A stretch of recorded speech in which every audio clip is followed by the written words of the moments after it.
kaum munafikun.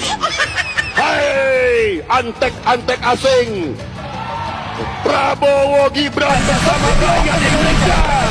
We made a deal with Indonesia. I spoke to their really great president, very popular, very strong, smart, and we made the deal. We have full access to Indonesia, everything.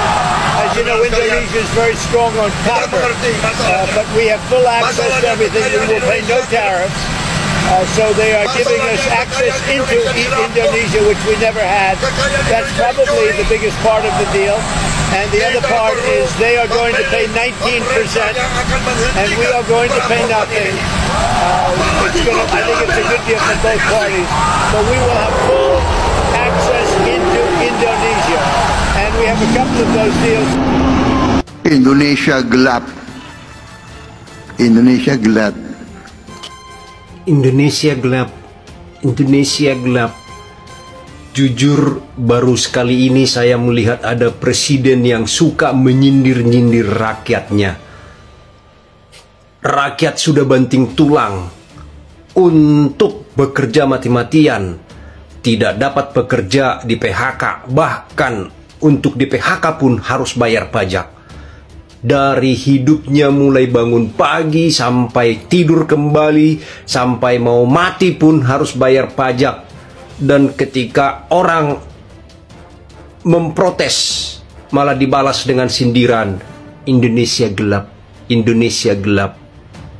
Bapak itu macan Asia, tidak pantas menyindir-nyindir rakyatnya, apalagi dengan gaya Indonesia gelap, Indonesia gelap. Itu seperti ibu-ibu, nggak pantas gaya seorang presiden. Tapi mungkin ini adalah presiden yang memang sudah kalah 3 kali. Diberi kesempatan yang keempat, itu hanya karena rasa kasihan rakyat. Lagi banjir banget berita tentang pendataan kita rakyat ya, yang dijadikan gadian oleh Prabowo Subianto terhadap kepada Donald Trump ya, dari Amerika. Tadi saya lihat Prabowo Subianto ya ditanya oleh para wartawan, katanya dia akan berkomunikasi dulu, akan negosiasi dulu. Kok kayaknya pendataan kita kayak barang ya, mau dijadikan gadian oleh Prabowo Subianto. Saking tidak kemampuannya Prabowo menjadi presiden ya, kasihan banget kan.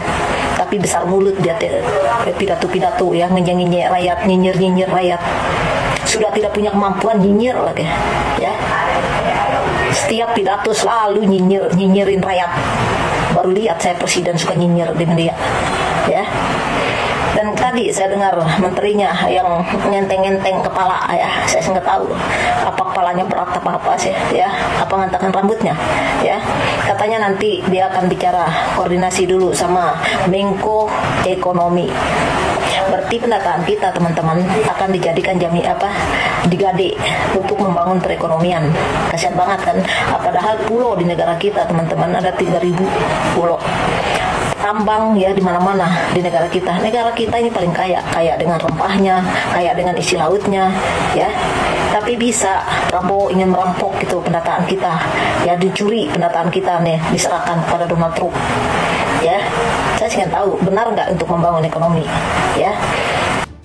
Kacau negara ini, Bah. Kacau negara ini di tangan Bapak Prabowo, kacau negara ini. Coba kalian baca dulu kawan-kawan.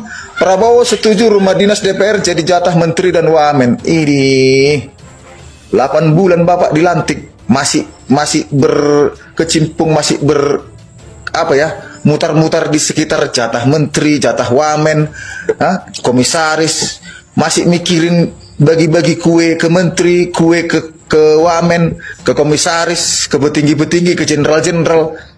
Kacau negara ini. Saya bersedih ada menteri yang belum mendapatkan mobil dinas.